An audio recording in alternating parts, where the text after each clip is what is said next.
Our first speaker at this Nordic Baltic Korean Studies Days is Martin Gehlmann from Ruhr University in Bochum.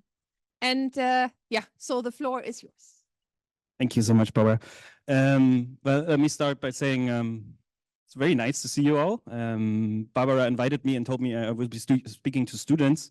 So I thought I'd choose a topic that maybe is like somewhat interesting for you. So I looked at student life in Chosǒn times.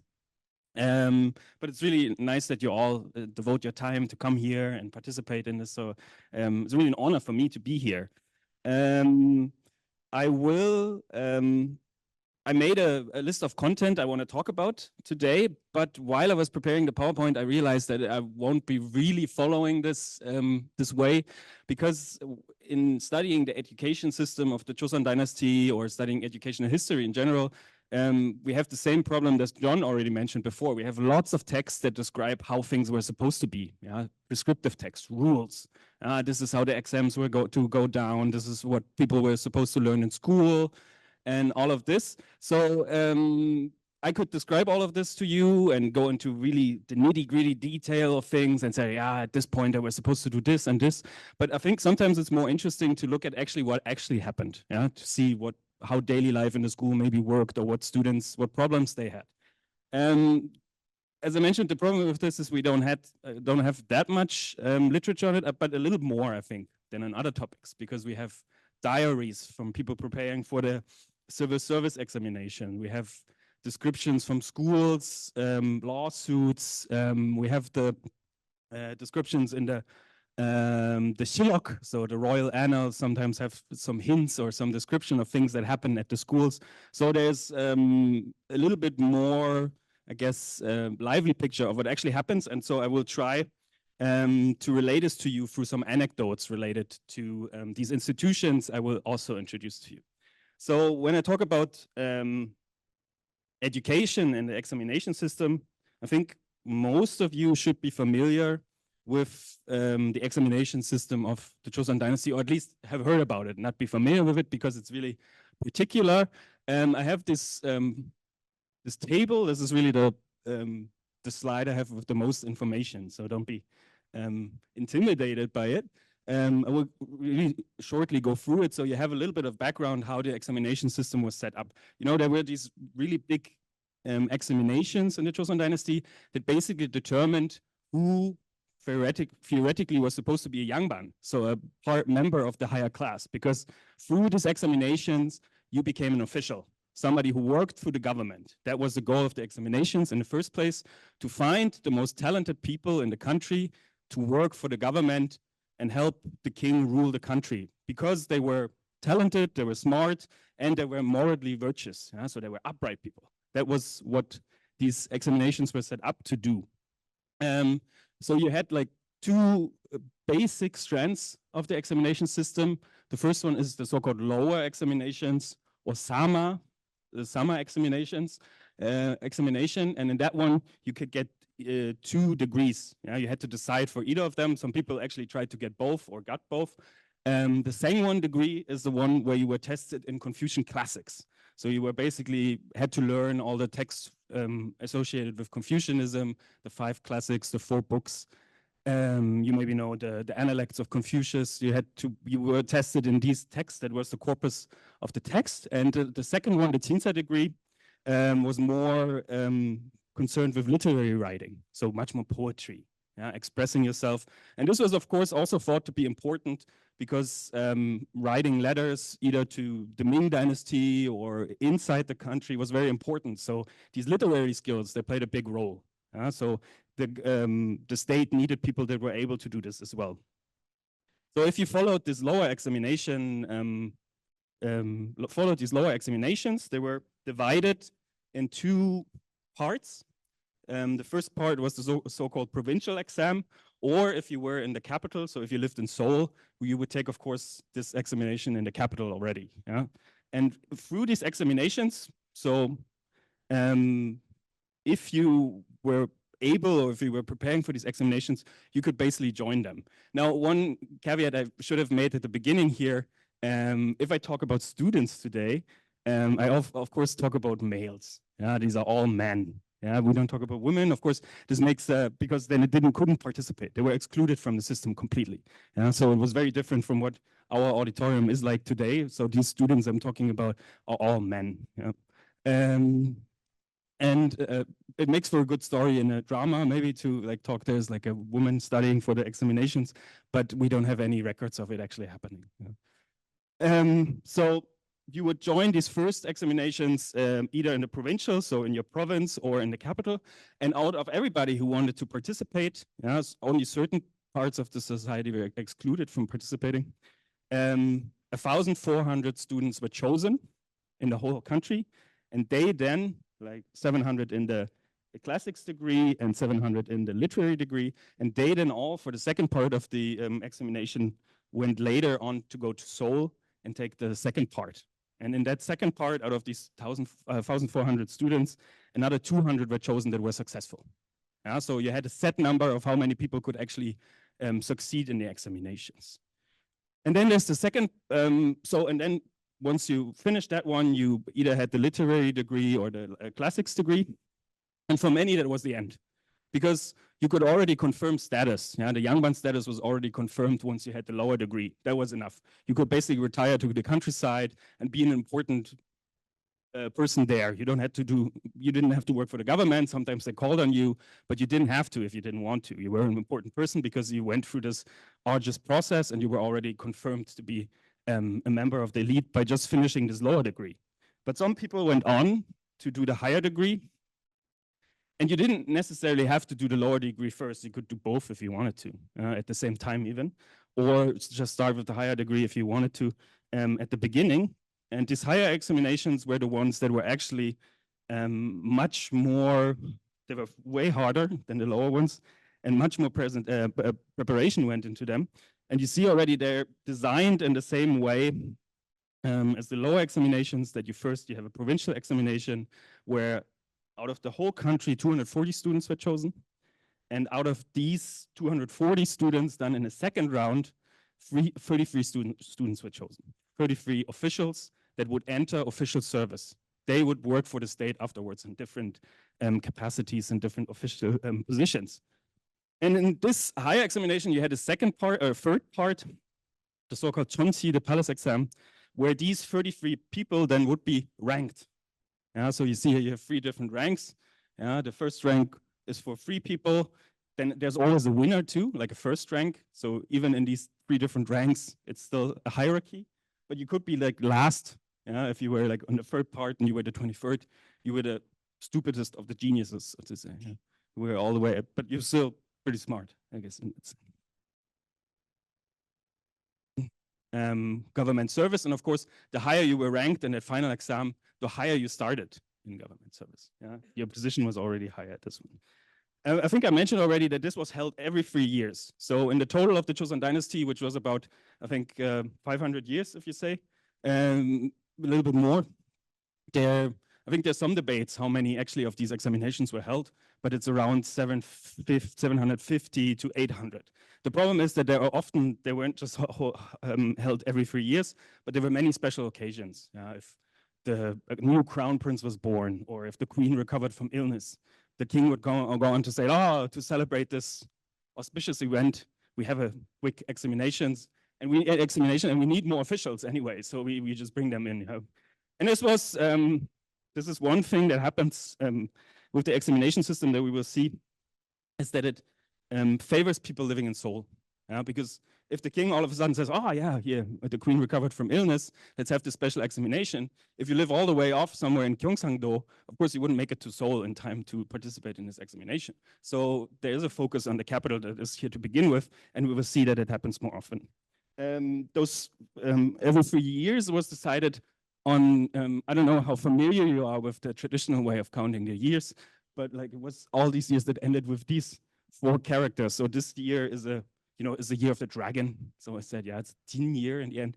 I think last year was then a Myo year, so year of the rabbit. So last year would have been an examination year. Yeah. The 12 stems that mark what year it is. So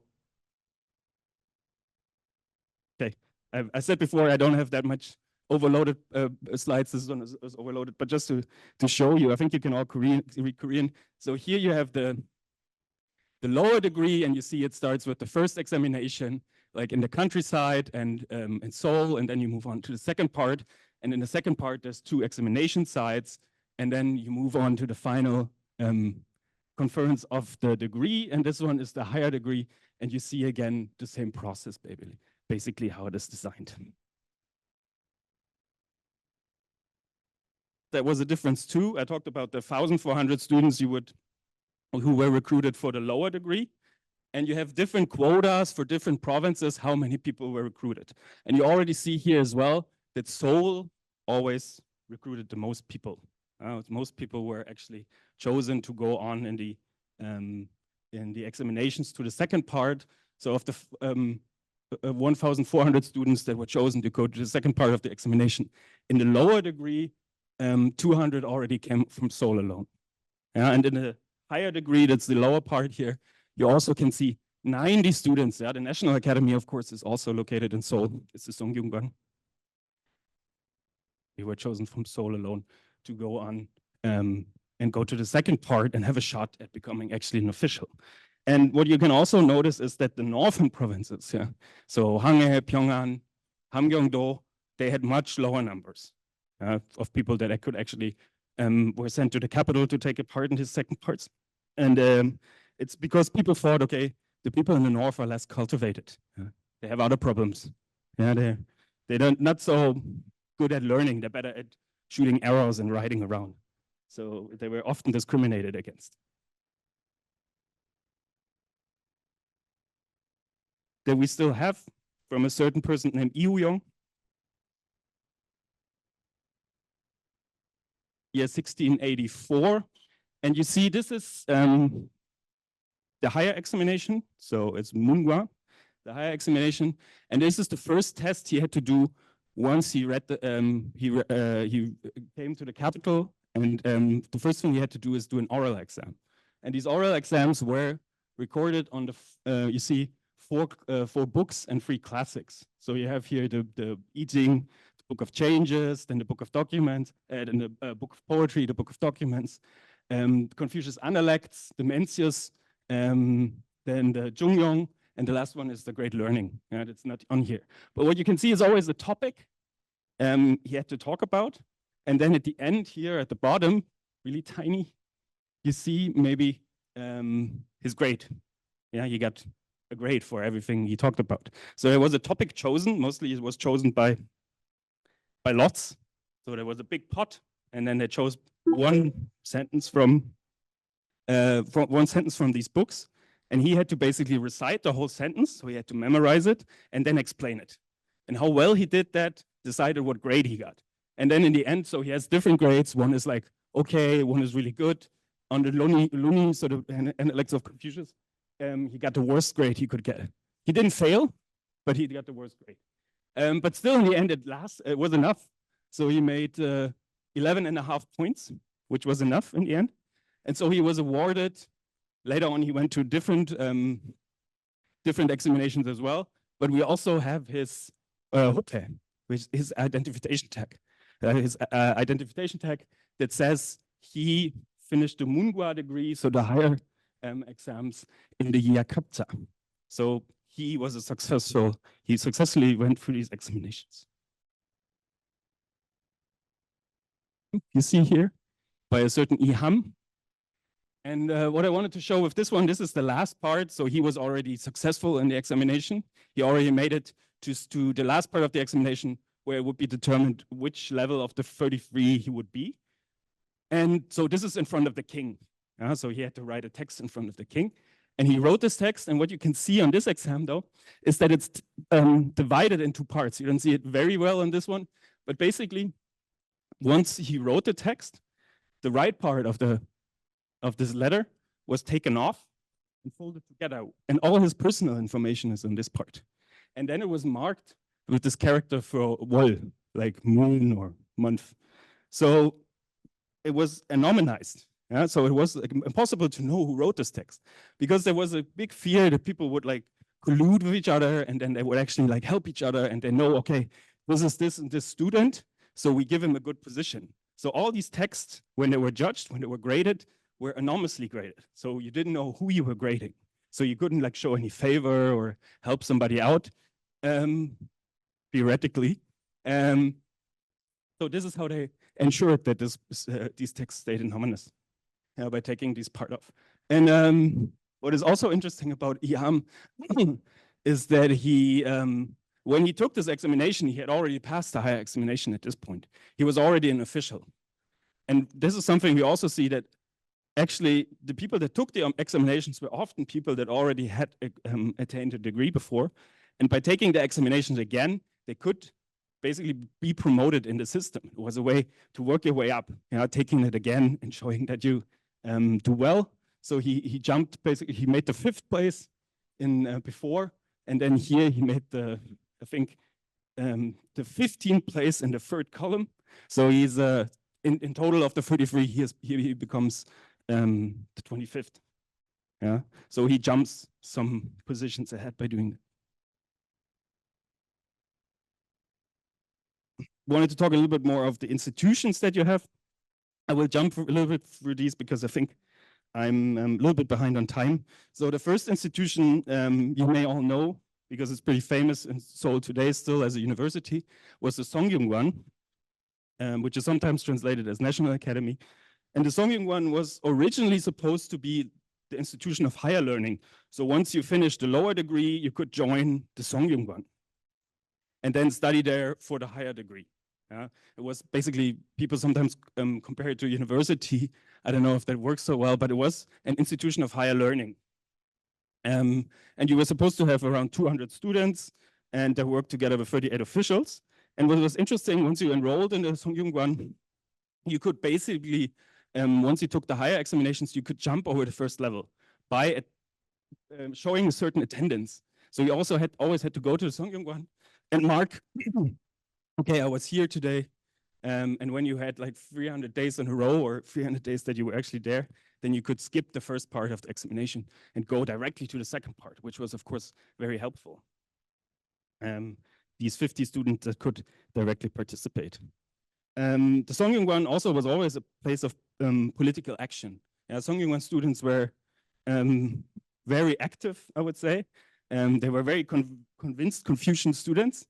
And they were often a thorn in the king's side because they were annoying. They always were protesting. They were going out and fighting for Confucian things they were thinking about. And so if you look in their life, they're always in confrontation with the court very often. And I have one example of this. If I can get this away. So what it says here is at the beginning, there were 26 students from the Songyungwan and from an Eastern school, and they went on to go on a hike, basically, to Bukhansan. So a little bit north of Seoul. They went out to get some fresh air or to have some good time. The Buddhist monks that lived up the mountain, because, maybe with the foundation of the Chosǒn dynasty, Buddhist monks were all pushed out of the cities. They went all into the mountain, and they had their monasteries on the mountain. So the Confucian students went to the mountain, and when the Buddhist monks saw them, they called some other monks and said, oh, well, these Confucian students are coming. And they waited for them, and then they had a big fight. They beat each other up. Because the Confucian students, from the beginning on, they were not supposed to go to the mountains. Because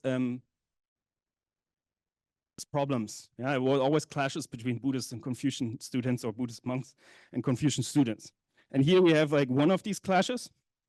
And then it's very interesting, I thought, that we have this one student who is mentioned here by name in the royal annals, that he is actually like, he fought really well.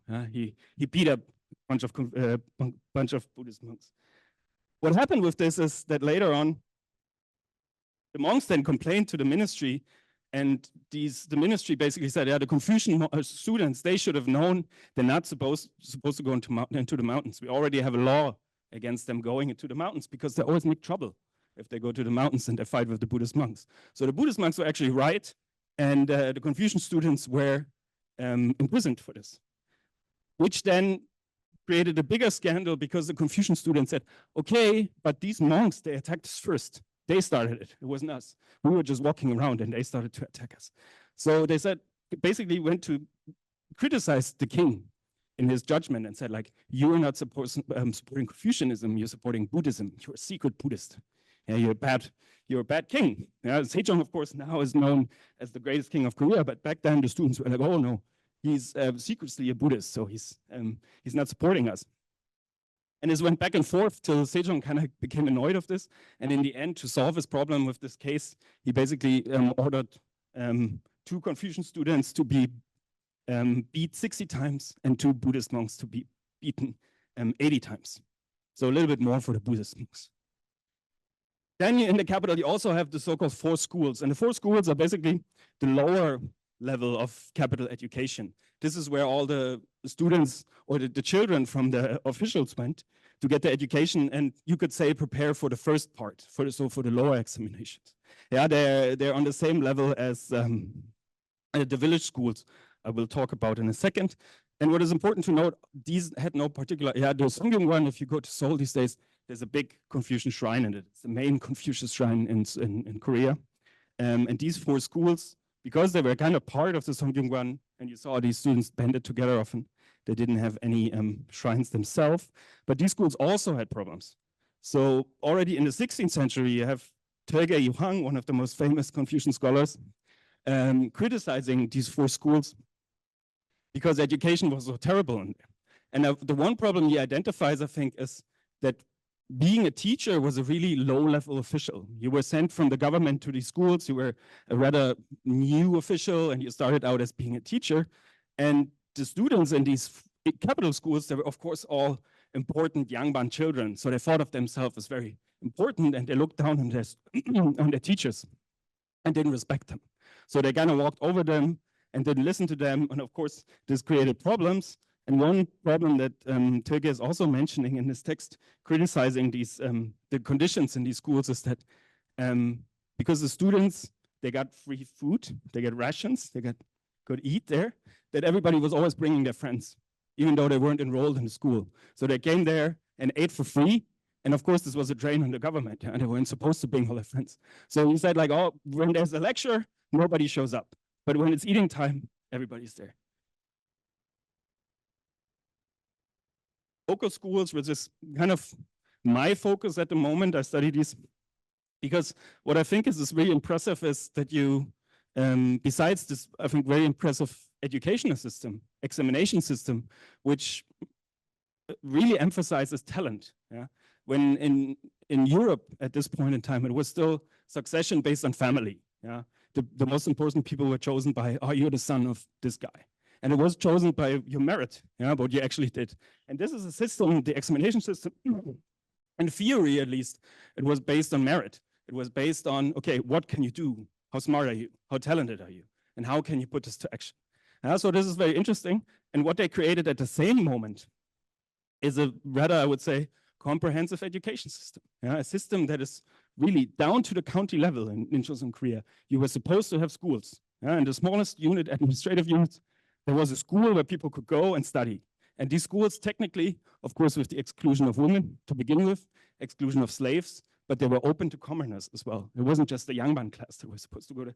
It was everybody who could go and take the examinations. And that was open to commoners, although it's a little bit of a question how many commoners actually took the examinations, because it was pretty hard to study for that when you also had to feed your family or yourself. So you often find these slogans, one country, one school, which I guess is rather accurate. The question is though, how many schools actually existed at the same time, and sometimes it's difficult to determine. And at least at the beginning of the dynasty, the teachers at these schools, they were sent from the capital. So what they taught was actually on the same level as what students in the capital learned. But being a teacher in a countryside school or university is even less prestigious than being in the capital. So the teachers didn't want to go at some point. They were really like, it's not well paid, it's very far, it's dangerous to go at the first place. This is uncivilized territory, you can be eaten by a tiger just going there, or there's like sickness. So soon they had a problem with actually sending teachers to these village schools or to these county schools. But the one advantage you had when you were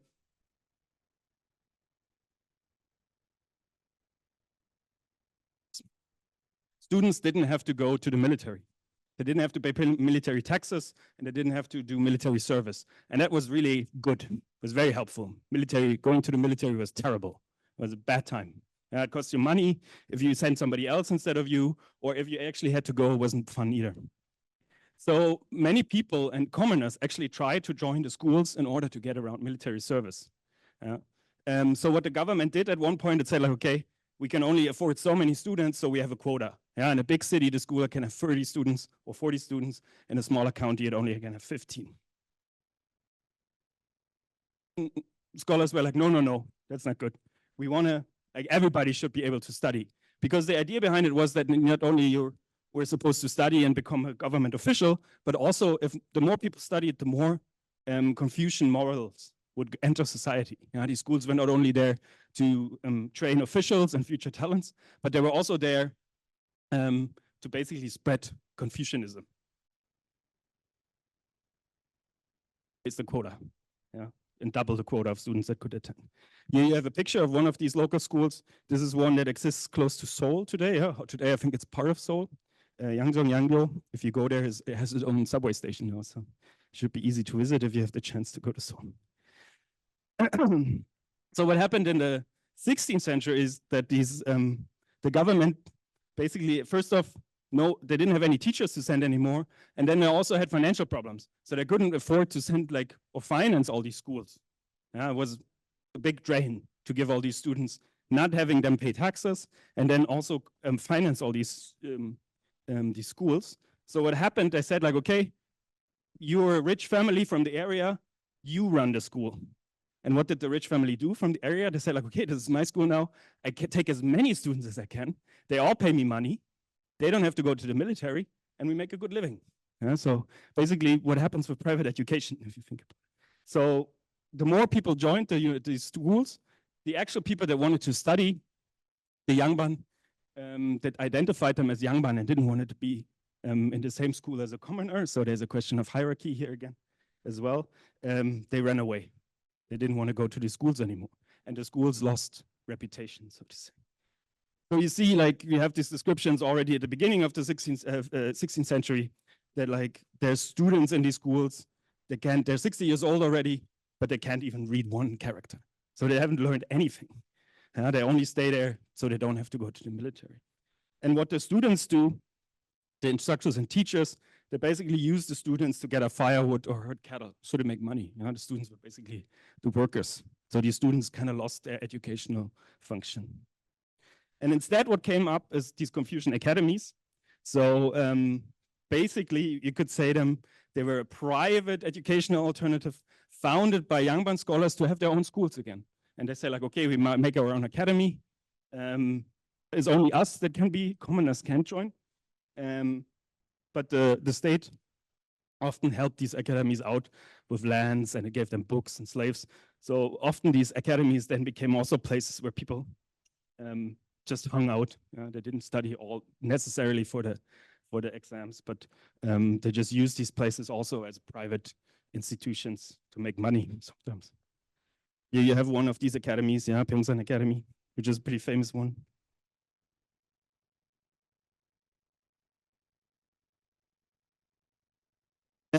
The last or the tiniest unit, if we go from the top to the bottom, is the so-called Sodang, which were village schools where the children of a village were raised or were educated and got their first education. And they were usually organized by the local community, sometimes through a care, sometimes through teachers who had studied their whole life to become an official, but were never successful, and then had to find a way to make money.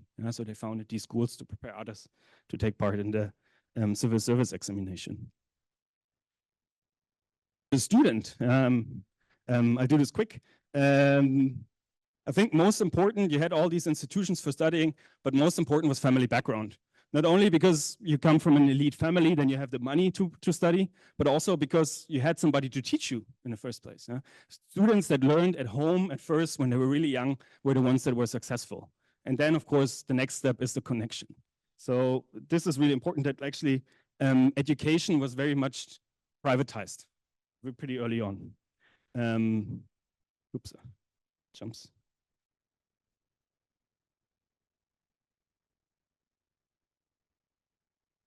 When they actually studied, it was never so much that you enrolled in one institution. Yeah, you weren't like necessarily always part of this one school. You may be enrolled there, but you didn't like spend all your time there. What you actually did, if you really wanted to prepare for the civil service examinations, you were roaming the countryside. You were going and seeking out the teachers that would prepare you to take part in these examinations. And you did that by joining different lectures. Different schools, academies were organizing lectures, and then you would listen to somebody who would already had studied a long time, and that would help you. Sometimes you banded together with other students that tried to prepare for the examinations, and you rented out a monastery and would study there. And then often also there were like poetry writing competitions where you could basically like mock examinations where if you wrote really well, you could not only test like your skill, but at the same time you could win a prize, some tobacco or some paper, which will help you then preparing further. So I already mentioned that the traveling was dangerous. Yeah, so not only because of tigers, but also because of sickness, disease. Yeah, traveling was always a problem. And they were also participating in the examination. People always try to find out, oh, who's going to be the examiner at this examination? Because you visit him beforehand and you give him a little gift, you know. They were anonymous, the examinations, but still there was a way of kind of like getting to know the examiner, and that maybe helped. There were many books that prepared you with sample questions. So even though the content that was examined was really wide and big, like it was often like these pretty particular books that you could study. You didn't have to study all, but sometimes you could just study kind of cram books that would help you to prepare for the examinations. And then also you could choose certain parts where you would know, okay, if I choose this one, it's maybe easier to pass. But still, students often also protested because they thought like, okay, the results of these examinations are unfair. The examiner wasn't really just and only helped the people he knew. And then you also had the problem of accommodation. You know, if you think about it, all these people going to like one place, one county where the examination happens, and then everything is booked. You know, all the hotels were booked, basically the inns. You couldn't find a place. So you have many descriptions of problems like these, that somebody went, oh, I wanted to take part in this examination, but I couldn't find a place to stay. I had to stay like 2 days away, and then I couldn't make it to the examination on time. So these problems existed as well. And then, of course, there was cheating. The problem is not as big as sometimes it's made. The easiest way to cheat, and I think it's still like this today, is to know your examiner. Yeah. So to basically talk with him beforehand.